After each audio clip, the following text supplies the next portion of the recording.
Hi friends, అందరూ ఎలా ఉన్నారు? బాగున్నారా? నేనైతే చాలా బాగున్నానండి. మీ అందరూ కూడా బాగుండాలని ఆ భగవంతుని మనస్ఫూర్తిగా కోరుకుంటున్నాను. ఈ శ్రావణ శుక్రవారం రెండవ వారం మా తాడేపల్లిగూడెం గ్రామదేవత అయిన శ్రీ శ్రీ శ్రీ బలుసులమ్మ తల్లి అమ్మవారి ఆలయంలో సామూహిక వరలక్ష్మి వ్రత కుంకుమ పూజలు 3000 మంది ముత్తైదువులతో ఏకకాలంలో చేయించారండి. మరైతే ఇంతటి మహత్తరమైన కార్యక్రమం నా ఒక్కదాన్నే చేసుకొని వచ్చేయడం కాదు, మీ అందరికీ కూడా చూపించాలని నా యొక్క చిన్న ప్రయత్నం అండి. ఈ కార్యక్రమాన్ని చేసేవాళ్ళే కాదు, చూసేవాళ్ళు కూడా చాలా అదృష్టవంతులు. ఏదైనా చూసే కళ్ళకు కూడా అదృష్టం ఉండాలంట. అప్పుడే మనం ఇటువంటి కార్యక్రమాలని కనీసం చూడగలుగుతాం. అమ్మవారి అనుగ్రహం ఉంటేనే కానీ ఇటువంటి కార్యక్రమాలు చేయలేము, చూడలేము. మరి అంతటి అద్భుతమైన కార్యక్రమాన్ని ఎంత బాగా నిర్వహించారంటే చాలా ఆనందంగా అనిపించిందండి, చాలా సంతోషంగా అనిపించింది.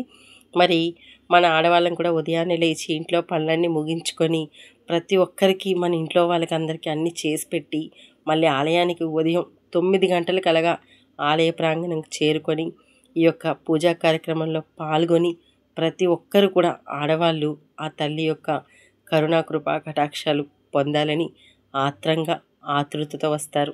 నిజమే కదా? మరి నేను కూడా అదేవిధంగా అన్ని కార్యక్రమాలు ముగించుకొని ఇంటి వద్ద పూజ కూడా చేసుకొని అమ్మవారి అనుగ్రహం కోసం కుంకుమ పూజ నిర్వహించుకోవడానికి ఆలయానికి వెళ్ళానండి. మరైతే ముందుగా ఆ గణపతి స్వామి వారి యొక్క పూజ నిర్వహించుకున్నాం. చక్కగా పంతులు చెప్పినట్టుగా ముందు గణపతిని మనం ఎప్పుడు కూడా ఆరాధించాకే మిగతా దేవతల్ని మనం ఆహ్వానించుకోవాలి. మరి విఘ్నేశ్వర పూజ అయితే ముగించారండి, చాలా బాగా చేశారు. తర్వాత చక్కగా కుంకుమ పూజలు కూడా ఒకరి తర్వాత ఒకరికి వాళ్ళు చెప్పడం కానివ్వండి, ప్రతిదీ కూడా చాలా చక్కగా అందంగా ప్రతి ఒక్కరికి అర్థమయ్యేలా చెప్పారన్నమాట. అలాగే అమ్మవారిని మీ అందరికీ చూపించాను కదండి. చక్కగా అమ్మవారి యొక్క అనుగ్రహం మీకు కూడా ఉండాలనే ఉద్దేశంతో ఈ వీడియో చేస్తున్నానండి. ప్రతి ఒక్కరు కూడా ఎంతో భక్తి శ్రద్ధలతో వ్రతాన్ని నిర్వహించుకున్నారు.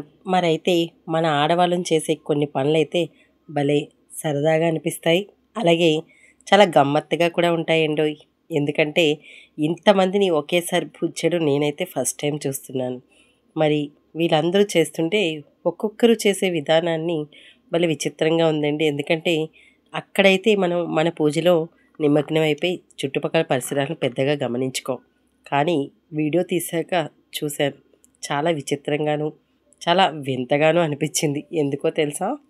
మరి కుంకుమ పూజ చేసేటప్పుడు చాలామంది ఒక్కొక్కరు ఒక్కొక్క విధంగా చేస్తారు. అలాగే పంతులు గారు పాపం తన మాటల్లో చాలా వరకు చెప్తూనే ఉన్నారు. అప్పటికి కొంతమంది పువ్వులు వేయమంటే అక్షింతలు వేస్తారు, అక్షింతలు వేయమంటే పువ్వులు వేస్తారు. మరికొంతమంది అయితే ఇష్టం వచ్చినట్టుగా వాళ్ళకి నచ్చినట్టుగా చేస్తూ వెళ్తూ ఉంటారు. భలే గమ్మత్తుగా అనిపించింది.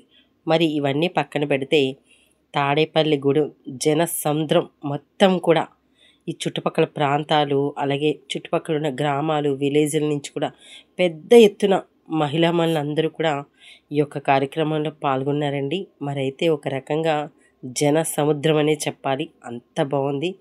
ఎంత కన్నుల పండగగా ఆలయం అయితే భక్తులతో ఎంత కిటకిటలాడిపోయిందంటే అసలు చెప్పనవసరం లేదండి. కనీసం ఈ జన సముద్రంలో నేను ఎక్కడున్నానో కూడా నాకే తెలీదు, అంత బాగుందన్నమాట టెంపుల్. మా అత్తగారు అయితే మేము కుంకుమ పూజ చేస్తుంటే బయట అలా కూర్చున్నారు టెంపుల్ దగ్గర. నేనైతే ఆవిడని కూడా ఎక్కడికి వెళ్ళినా తీసుకెళ్ళిపోతాను. మరి నేను చేసుకున్న కుంకుమ పూజ మీకు కూడా చూపిస్తున్నాను చూడండి. వాళ్ళైతే అందరికీ కూడా నైవేద్యంగా నివేదించడానికి శనగలు ఇచ్చారు. నేనైతే అమ్మవారికి ఇంటి దగ్గర నుంచే పాయసం చేసి తీసుకువెళ్ళానండి, దాన్ని నివేదించానన్నమాట. మరైతే మనం పూజ చేసుకున్నాం కాబట్టి అమ్మవారికి ఇక్కడ గౌరీదేవి రూపంలో కూడా కొలిచాం కాబట్టి తల్లికి కొబ్బరికాయ కొట్టడం తప్పనిసరి ఉంటుంది. కాబట్టి కొబ్బరికాయను కూడా తీసుకొని రావాలి. మరి మా అత్తగారిని కూడా చూశారు కదా, ఆమె కూడా చక్కగా పూజలో పాల్గొనింది. అంతా చూసి చాలా సంతోషపడ్డదండి. ఎందుకంటే పెద్దవాళ్ళని మనం ఇంటి దగ్గరే వదిలేస్తే ఇటువంటి మహత్తరమైన కార్యక్రమాలు చూసే అదృష్టం వాళ్ళకు కూడా కల్పిస్తూ ఉండాలి. అప్పుడప్పుడు ఆలయానికి మనతో పాటు తీసుకెళ్తూ ఉండాలి. మరి పూజలైతే మొత్తం ముగించుకున్నాము. ఇప్పుడు అమ్మవారికి మహా నైవేద్యం నివేదించారండి. ఈ నైవేద్యం ఇచ్చిన తర్వాత అందరికీ కూడా హారతి ఇచ్చారు. మొత్తం పూజ అయితే అయిపోయింది. ఇప్పుడు ప్రతి ఒక్క భక్తులకి భక్తురాలికి కూడా వీళ్ళు భోజనాల్ని ఏర్పాటు చేశారు. మరి ఇంతమందికి ఏకకాలంలో పూజా సామాగ్రి కూడా ఒక్క రూపాయి కూడా తీసుకోకుండా వీళ్ళు అరేంజ్ చేశారు. అలాగే వచ్చిన ప్రతి భక్తులకి కూడా కడుపు నిండా అన్నం పెట్టి పంపించాలన్న సంకల్పంతో చక్కటి కమ్మని విందు భోజనాన్ని కూడా వీళ్ళు అందరికీ అందించడం జరిగింది. మరైతే విందు భోజనం అంటే ఏమిటి పెట్టారు సుశీల అంటారేమో. చక్కగా పరమాన్నం, పులిహార, వంకాయ శనగల కూర, అలాగే రోటి పచ్చడి, సాంబారు, పెరుగు. ఇంతకన్నా ఒక మనిషి ఇంకేం ఎక్కువ తినగలడు మీరే చెప్పండి. ఈ మాత్రం సరిపోదా? మరి నాకైతే చాలా బాగా అనిపించింది. భోజనం కూడా చక్కగా, ఎంత చక్కగా అంటే ఒక రకంగా చెప్పాలంటే ఈ రోజుల్లో 3 రూపాయలు పెట్టి ఇస్త్రాక్ కొనుక్కోవడానికే ఆలోచించే వాళ్ళు చాలామంది ఉన్నారు. అలాంటప్పుడు వచ్చిన ప్రతి భక్తులకి అరిటాకుతో భోజనం పెట్టారు. మరి ఎంత గొప్ప విషయం అని చెప్పాలండి. అరిటాకు భోజనం చేయడం అంటే వ్రతం చేసుకొని చాలా అదృష్టంగా భావించాలి. ఎంతో పుణ్యం కూడా, తిన్న వాళ్ళకే కాదండోయ్, పెట్టిన వాళ్ళకి కూడా. మరి ఈ యొక్క భోజనాన్ని ప్రతి ఒక్కరు కూడా చక్కగా కడుపు నిండా భోంచేశారు. ఈ జన సముద్రాన్ని చూశారు కదా.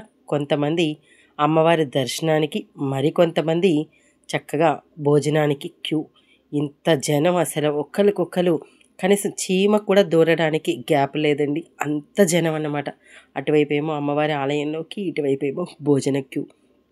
ఇంతమందిని ఏకకాలంలో నేనైతే ఆలయంలో చూడడం నేనైతే ఫస్ట్ టైం అండి. ఎందుకంటే ఇది వరకు నేను కూడా వర్కింగ్ లేడీని కాబట్టి ఎక్కువగా ఆలయానికి వెళ్ళేంత అవకాశం నాకు ఉండేది కాదు. మరి ఇప్పుడు నేనైతే ప్రస్తుతానికి ఇంట్లోనే ఉంటున్నాను కాబట్టి ఎక్కువ టైము అమ్మవారి పూజలకి నిర్వహించుకోవడానికి నాకు సమయం కుదురుతూ ఉంది.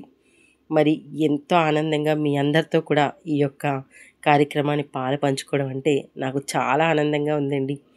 చూసి మీరు కూడా తరించాలని, ఆ తల్లి అనుగ్రహం మనందరికీ ఉండాలని మనస్ఫూర్తిగా కోరుకుంటున్నాను. అంతేకాదండోయ్, తిని రావడమే కాదు, నాకు ఎక్కడికైనా వెళ్తే ఆలయాలు అనేసరికి భక్తే కాదండి, కాస్త సర్వీస్ చేయాలన్న కోరిక కూడా ఎక్కువే ఉంటుంది. కాబట్టి నా వంతుగా కాసేపు అమ్మవారికి సేవ చేయాలనిపించింది. ఎందుకంటే మనకుండే సమయం, టైము ఎంత తక్కువ ఉన్నా దానిలోనే మనం భగవంతుడికి కూడా కాస్త టైం మనం కేటాయించగలిగితే భగవంతుడు మనకి కొంత టైంని కేటాయిస్తాడు అంటారు. మరి మనం ఈ మధ్యకాలంలో చాగంటి గారు, అలాగే మన గరికపాటి గారు, మరికొంతమంది గొప్పవాళ్ళు, పెద్దవాళ్ళు చెప్పిన మాటలు వింటున్నాం కదా. శక్తి కొద్దీ కనీసం డబ్బో ఏదో ఒకటి, డబ్బు ఇవ్వగలిగే వాళ్ళు డబ్బు ఇస్తారు, సర్వీస్ చేసేవాళ్ళు సర్వీస్ చేస్తారు. కొంతమంది వాళ్ళ వాళ్ళ స్థాయిని బట్టి, వాళ్ళ వాళ్ళ ఓపికని బట్టి ఎవరు ఏది చేయగలిగితే భగవంతుడికి ఆ సేవను చేసుకుంటూ ఉండాలి. అప్పుడే కదండి పుణ్యం, పురుషార్థం. మరైతే నేనైతే కాసేపు ఇలా భోజనాలు వడ్డిస్తూ అమ్మవారి యొక్క కరుణా కటాక్షాలు నాకు ఉండాలన్న ఉద్దేశంతో కాసేపు ఆ తల్లిని ధ్యానించుకుంటూ ఆలయంలోనే గడిపాను. వీడియోస్ మొదటిసారి చూస్తున్నట్టయితే సబ్స్క్రైబ్ చేసుకోండి. అలాగే పక్కనున్న బెల్ సింబల్ని కూడా నొక్కండి. మరికొంతమందికి వీడియో చేరుతుంది, చూసే అవకాశం దొరుకుతుంది. మరైతే నా వీడియో నచ్చితే లైక్ చేయండి.